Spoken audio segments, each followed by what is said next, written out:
지금은 이제 어느 정도 나이가 찼죠. 아. 지금은. 근데 아카부가 처음 나왔을 때만 해도 엄청 센세이션했죠.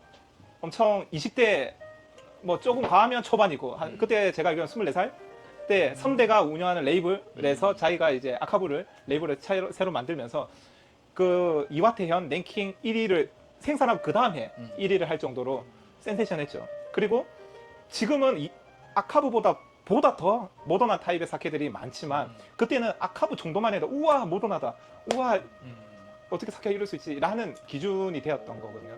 그러니까 아카부가 지금 그때는 엄청 모던한 타입이었다면 풀 모던이었다면 오히려 지금은 미디엄 쪽으로 내려가죠. 왜냐면 그 이상의 화려하거나 극단적인 술들이 워낙 많이 지금 나오고 있기 때문에. 또 질문. 네.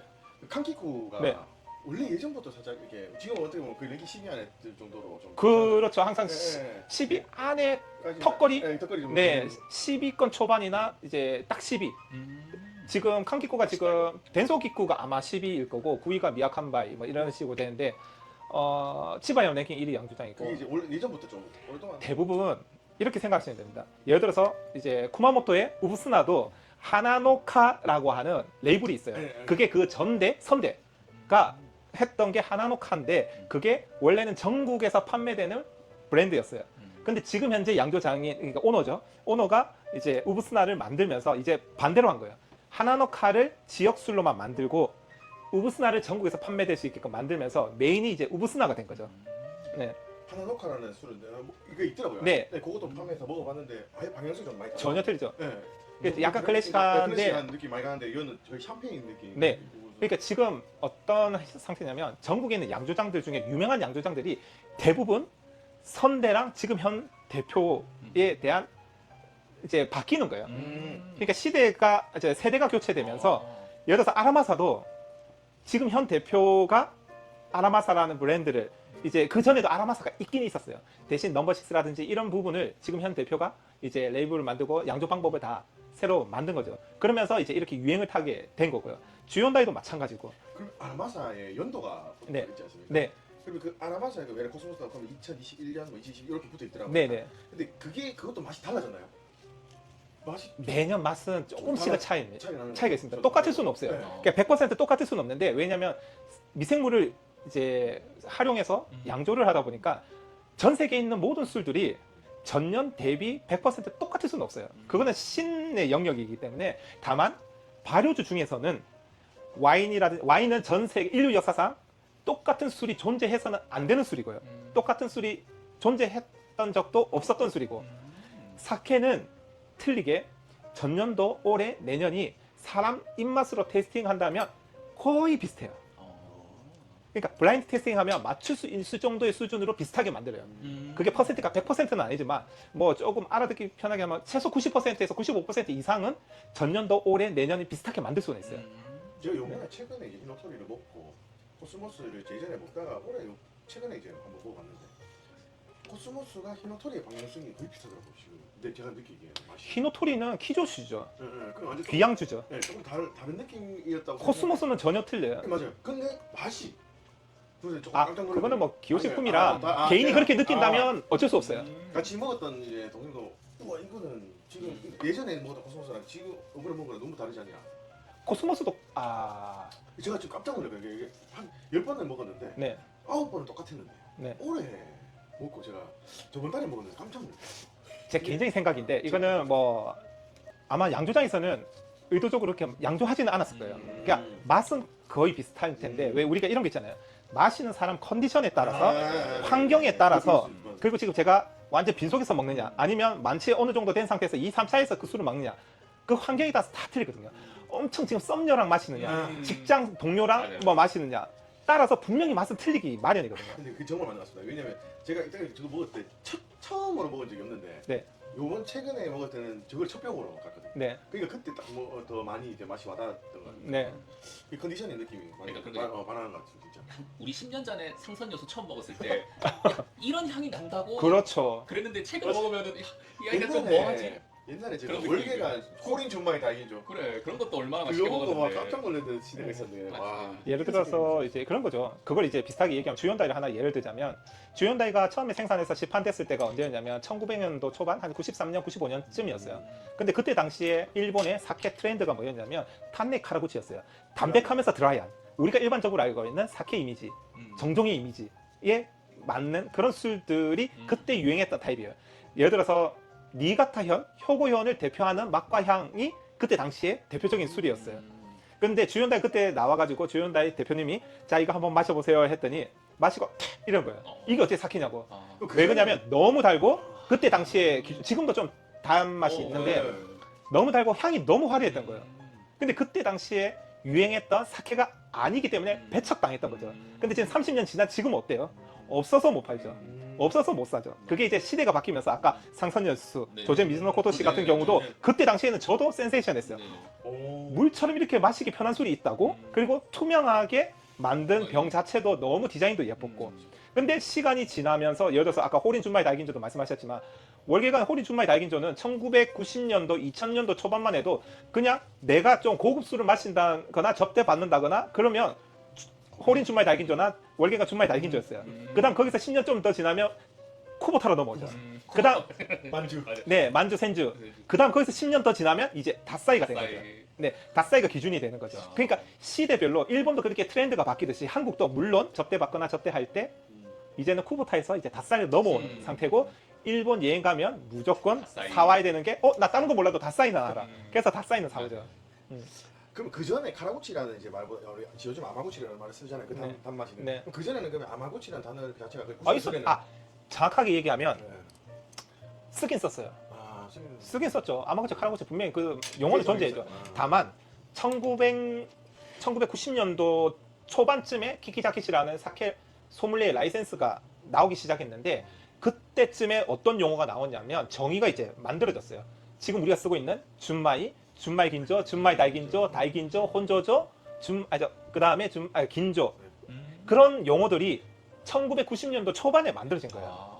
그 이전에는 뭘 썼냐면 한자로 막 얘기하면 별선, 일본어는 뱃센, 그 다음에 초특선, 초톡센, 그 다음에 톡센, 후츠슈 이런 식으로 그 이전에는 그런 용어를 썼다가 그걸 조금 더 구체화하게 좀 더 세밀하게 나눈 거죠. 그게 이제 준마이 다이긴조, 다이긴조, 준마이 긴조 뭐 이런 형태로 특정 명칭주가 용어가 나온 거죠.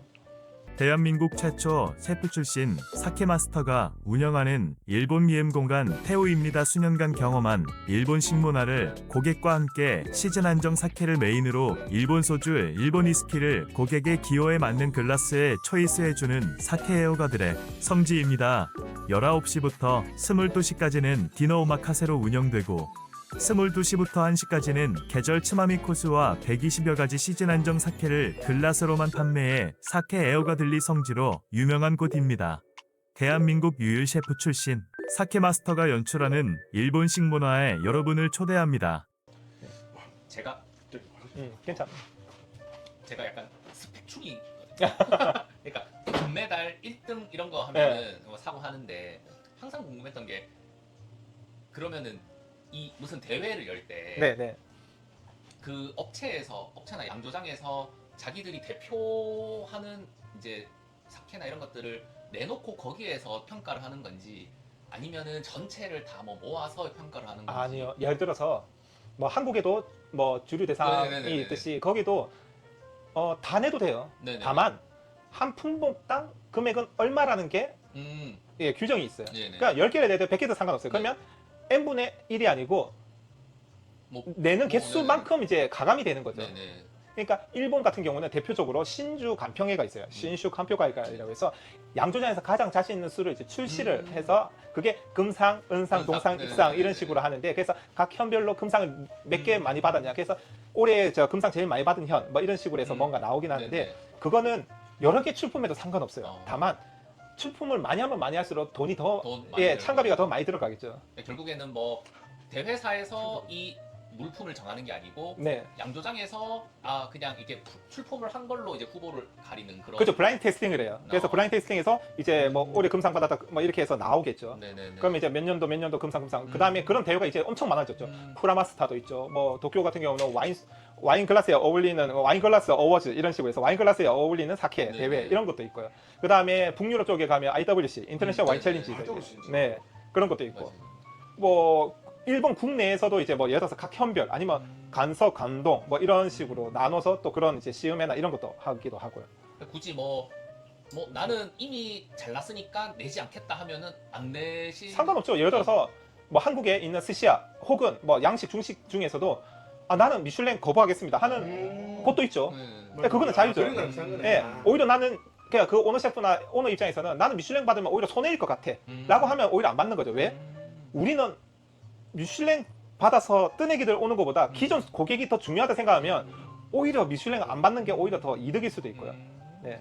얘는 항상 금상 항상 그 아니, 금상 물론 표준은 되죠. 네. 그러니까 제가 아닌 그런 이제 신뢰가는 그런 단체에서 인정해주는 그런 리스트가 있다면 큰 도움 되겠죠.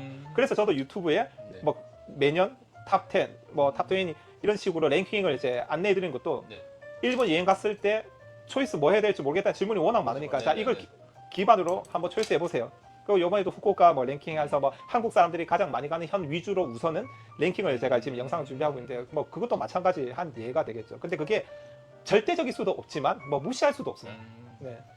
요것도 아마 저 말고도 궁금하신 분들이 많을 것 같은데 네. 아까 말씀하셨다시피 1990년도 그 네. 근처에서 이제 준마이 다 인조, 뭐 준마이 긴조 요 이제 기준이 된 것 같은데 준마이가 들어가면서 당연히 이제 순미가 아니다라는 느낌이 이제 는 오는데 양조장마다 분명히 이건 50%인데 분명히 이게 그 정리가 50%의 정리율을 했는데도 불구하고 긴조라고 붙이는. 네, 있죠. 그러면 이제 제 같은 경우는 좀 그나마 좀 안다고 생각해요.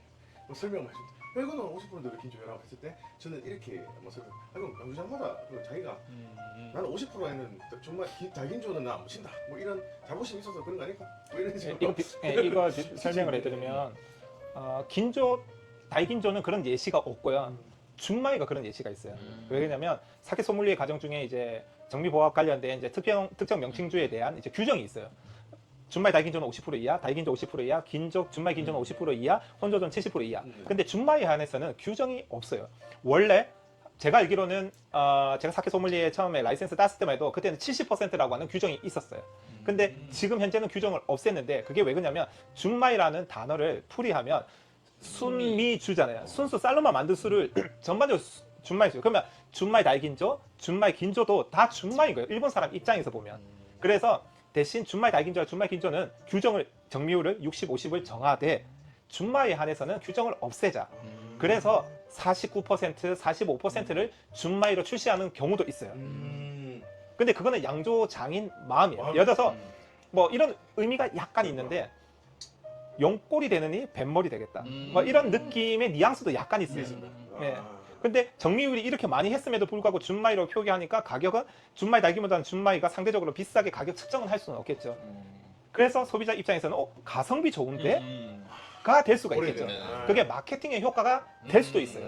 다만 그런 이유에서만 준마이라고 표기하는 건 아니고 여러 가지 이유로 인해서 이제 그렇게 하긴 합니다. 그래서 50%대 준마이 달긴조 안 쓰고 그- 왜 굳이 준마이 긴조라고 썼을까? 50%대. 50%대. 그럼 생각. 준마이 긴조는 안 쓰고 이제 준마이만. 준마이만. 네. 준마이만 써요. 네, 아까 말씀드린 준마이 긴조, 준마이 달긴조, 달긴조는 규정이 명확하게 있어요. 혼조조까지는. 준마이만 규정이 없는 거예요. 준마이만. 그래서 준마이는 45%, 42%에서 준마이로 출시가 가능해요.